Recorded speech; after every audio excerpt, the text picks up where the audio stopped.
उस जीवन को आनंद के साथ लिया है। जब एक क्षण एहसास हुआ तो उनके साथ हो गया था।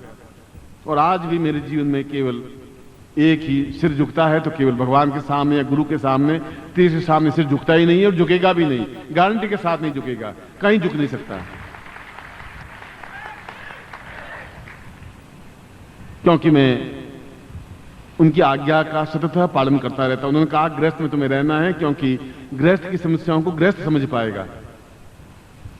और मेरा एक अपने आप में बहुत दुखदायी दिन था जब मैं उस संन्यास जीवन से गृहस्थ जीवन में प्रवेश किया। दुखदायी इसलिए कि आपका सौभाग्य है, स्वर्णिम सोने के अक्षरों में लिखा हुआ भाग्य है कि गुरु पूर्णिमा के अवसर पर साकार और सजीव गुरु के सामने बैठे हुए सुन रहे हैं। मैं शायद इतना भाग्यशाली नहीं हूं कि अपने गुरु के पास बैठ सकूं। इससे ज्यादा आपका सौभाग्य और हो भी क्या सकता है। मानसरोवर के पास आप बैठे हैं हंस की तरह, और उसमें पानी नहीं पी सकें, उसमें तैर नहीं सकें, प्रेम का आनंद नहीं ले सकें, तब फिर मानसरोवर में जाना और बैठना भी जीवन का अर्थ और चिंतन क्या हो जाएगा। इसलिए मैं कल और आज एक ही बात बार बार दोहरा रहा हूं कि आप अपने आप को पहचानें। पहचाने कि हम ब्रह्माष्टमी, ये पहचाने कि मृत्योर्मा ममतमगमय, ये पहचाने कि मेरे पास ये मेरा सौभाग्य है कि 10 पीढ़ियों तक जिनको सजीव गुरु नहीं मिले, मुझे सजीव गुरु मिले हैं जो चलते फिरते गुरु हैं। वो मंदिर हैं, वो देवालय है, वह एक शरीर नहीं है। उनके दोनों पैर थंबे हैं जिसके ऊपर एक मंदिर बना हुआ है। उनका सिर अपने आप में शिखर है, और उनके बीच के गर्भगृह में संपूर्ण देवताओं का निवास है। वह एक छोटी सी चीज नहीं है। उस मंदिर में जाने में एक पवित्रता का बोध होता है, अनुभव होता है, एहसास होता है। उनके पास बैठने से एक बसंती हवा बहती है, एक परम शांति का अनुभव होता है, क्योंकि पत्नी तो इस जीवन की है, अगले जीवन में रहेगी या पिछले जीवन थी ही नहीं। पर गुरु तो 20 जन्म से है और बार बार ठोकर मार रहे हैं। इस जीवन में भी वो वही बात कह रहे हैं। और आपसे और नहीं, अपने आप को बुलाने की क्रिया है। ये ऐसे शिष्य नहीं होते। शिष्य तो कुछ और होते हैं, जहां अपने आप को फना करके भी वो सब कुछ प्राप्त कर लेते हैं जो आम आदमी प्राप्त नहीं कर सकता। क्योंकि ये चीजें बाजार में नहीं बिक सकती, ये चीजें बाजार में नहीं मिलेगी। न 16 सेक्टर में मिलेगी, न 23 सेक्टर में मिलेगी, न दिल्ली में मिलेगी, न बंबई में मिलेगी। यह एक परमानंद जीवन की जो स्थिति है, इस जीवन में और कोई दे भी नहीं सकता, और जगह कोई तृप्ति आपको मिल भी नहीं सकती, और जीवन में आनंद की अनुभूति हो ही नहीं सकती। जब संभव नहीं है तो फिर इस जीवन को, इस कीचड़ के जीवन को जी के आप करेंगे भी क्या।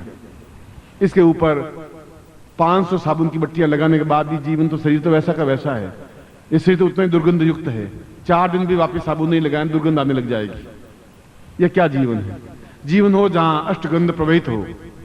जीवन वह है जहां निर्मल जल का अंदर सोता बहता हो, जहां मान सरोवर में प्रेम की गंगा बह रही हो, जहां प्रेम सरोवर नाव बह रही हो और आप और हम बैठे हुए हो, और स्वच्छ निर्मल जल हो, और मैं आपको ज्ञान देता रहूं, आप सुनते रहें, और उस परमोच्च सुख में प्राप्त हो जो अपने आप में अद्वितीय, श्रेष्ठ और दुर्लभ हो। वह जीवन है, तब जीवन है।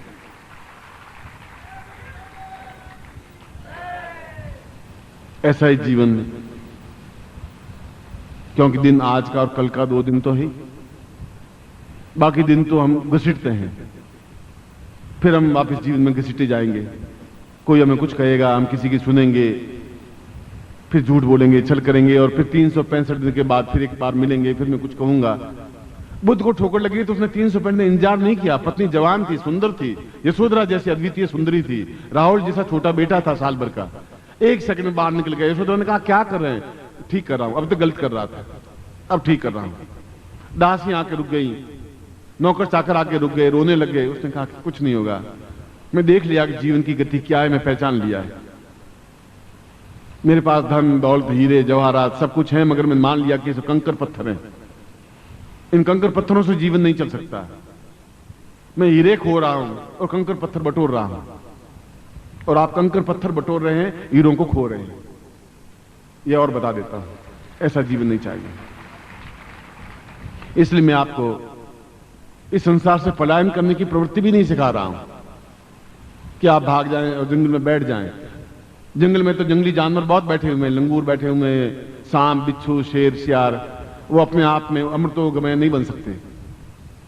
और गृहस्थ में भी बहुत बैठे हैं, जहां केवल धन लिप्सा और मरते समय भी केवल यही है कि उनसे 2,000 रुपए ले, उनके 5,000 रुपए लेने। वो जीवन क्या काम का, वे माँ बाप क्या काम के, वो भाई बहन क्या काम के, वो पत्नी क्या काम की। जो इस रास्ते पर रुकावट डालते हैं वो आपके शत्रु हैं।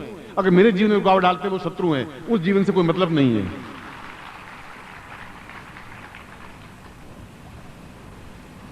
अगर यशोधरा खड़ी होती तो शत्रु थी, अगर राहुल बीच में खड़ा होता शत्रु था, क्योंकि वह एक बुद्धम शरणम गच्छामि पूरे 26 देशों में उसने अपने धर्म को फैला दिया। आज भी हम उसको याद करते हैं, उन बेटों की वजह से नहीं, राहुल की वजह से नहीं, उनके कार्यों की वजह से। आप अपने नाम से जिंदा रहें, जीवित रहें, एक देवालय बने, एक मंदिर बने, एक गंगा बने, एक मानसरोवर बने। मैं वह करने के लिए आपके पास में आया हूं, वह समझाने के लिए आपके पास में आया हूं। पल पल पूज गुरुदेव की, पल पल पूज गुरुदेव की, पल पल पूज गुरुदेव की, कौशल्या माता जी की। हर हर महादेव।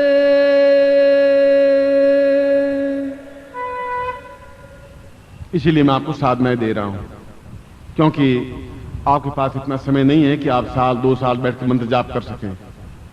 आप नहीं कर सके तो मुझे आपको फिर पुश ऑन करना पड़ेगा, धक्का देना पड़ेगा। उस धक्का देने की क्रिया को, एकदम से धकेलने की क्रिया को, अपने साथ घसीटने की, ले जाने की क्रिया को दीक्षा कहते हैं, साधना कहते हैं, प्रयोग कहते हैं। और इस प्रकार के प्रयोग, दोनों प्रकार के प्रयोग, दोनों प्रकार की दीक्षाएं,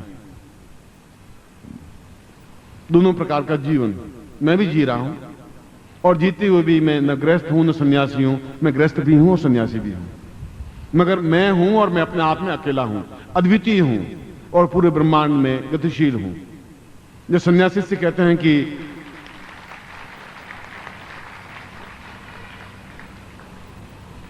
रात को जब सिद्धाश्रम गया और उन सन्यासी से मिला तो उन्होंने कहा कि गुरुदेव मुझे, हमें 2000 साल की आयु प्राप्त सन्यासी भी रो रहे थे, बिलख रहे थे, और बार बार हर बार ये पूछते हैं कि गुरुजी आपको वहां क्या मिल रहा है क्या वहां, क्या कोई शिष्य है, क्या कोई समर्पित है, क्या कोई आपकी आज्ञा पूर्णता से पालन करने की क्रिया वाला है, फिर आपको वहां क्या मिल रहा है।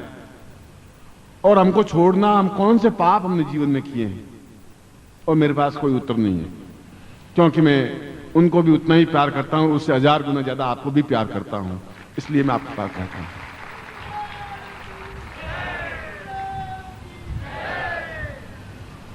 खैर, यह एक अगत कहानी प्रीत की, अगत कहानी प्रीत की कासू कहियो न जाए।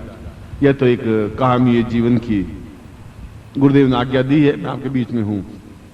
मैं बार बार प्रार्थना करता हूं, वे नहीं मान रहे हैं, यह उनकी इच्छा है। मैं इनको समझाता भी हूं, बहलाता भी हूं, बहकाता भी हूं, कोशिश तो सब कुछ करता हूं कि एक आज्ञा दे दे कि मैं सिद्धाश्रम में वापस आकर के उन सन्यासी शिष्यों के बीच में बैठूं। मगर सब कुछ सुनने के बाद यही कहते हैं कि नहीं, तुम्हें वापस नहीं जाना है, वही कार्य करना है जो तुम्हें सौंपा है।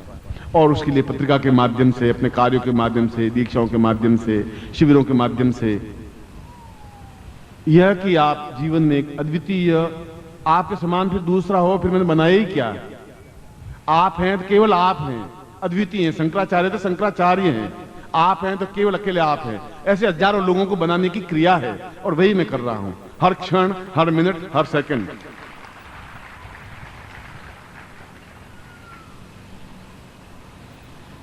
कभी आप उस प्रेम रस में भीग के देखिए, उस मीरा की तरह बन के देखिए आप, जो सड़कों पे उतर आई। एक राजकुमारी थी और सड़कों पे उतर आई, नाचने लगी, मेरे तो गिरधर गोपाल दूसरों न कोई।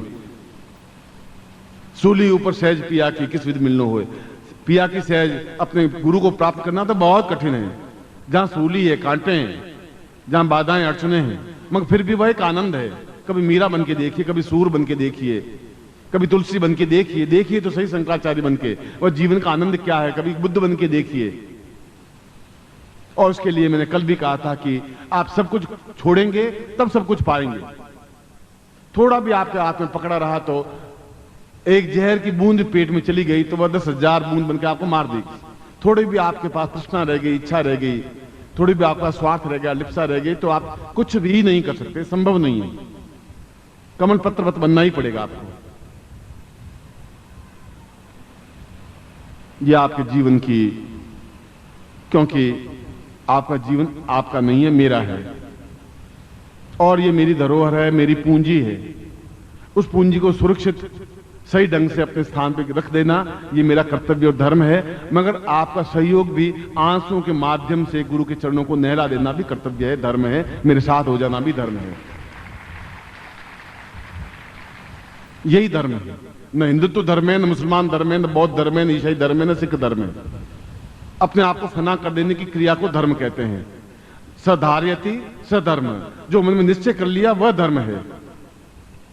एक बार निश्चय कर लिया तो कर लिया, एक बार विचार कर लिया तो कर लिया।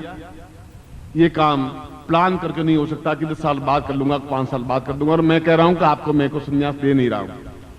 और जो लेंगे संन्यास दीक्षा, मैं तो चाहता हूं कि इस गुरु पूर्णिमा पर आप में से लगभग मुझे 50 व्यक्ति ऐसे मिलें जो 60 बार मेरे पास रहें और सीखें। कुछ तो आप 50 तो निकल सकें, उसमें से निकल सकें और मेरे साथ रह सके। मैं आपको भोजन दूंगा, मैं आपको वस्त्र दूंगा, मैं आपको रहने का स्थान दूंगा, और मैं आपको एक अद्वितीय हिमालय की तरह बनाऊंगा। मैं बनाऊंगा, ये सब कुछ मैं खर्च आप पे करूंगा। मैं तो तैयार हूं, आप में से कोई तैयार हो।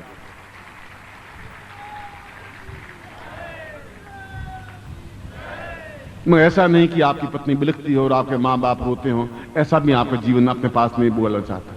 माँ बाप प्रसन्नता के साथ भेज सके, यशोधरा की तरह सिद्धार्थ को भेज सके, उस प्रकार से पत्नी भेज सके, तब आप मेरे पास आए और रहें साल भर। देखें आप, फिर आपको फिर घर का मुंह रखने की जरूरत नहीं रहेगी। 365 दिन बाद आप मिले, तब मेरा मिलना, आपका मिलना अपने आप में सार्थकता नहीं रहेगा। इसलिए इस सब के कहने के पीछे कोई मेरा स्वार्थ नहीं है। स्वार्थ जैसी कोई चीज तो रही नहीं। कौन कि जीवन में प्रभु ने, मैंने मांगा उससे करोड़ गुना ज्यादा दे दिया, हजारों हजारों गुना ज्यादा दे दिया। गृहस्थ धर्म देखता हूं तो अपने आप में कहीं कोई न्यूनता है ही नहीं। पत्नी है, बहुत आज्ञाकारी पत्नी है, पुत्र हैं, पोते हैं, पोतियां हैं, बंधु है, बांधव है, बेटियां हैं, जवाई हैं, गृहस्थ है। जो गृहस्थ का धर्म है, मकान है, सुख है, वैभव है, कार है, और चाहिए भी क्या।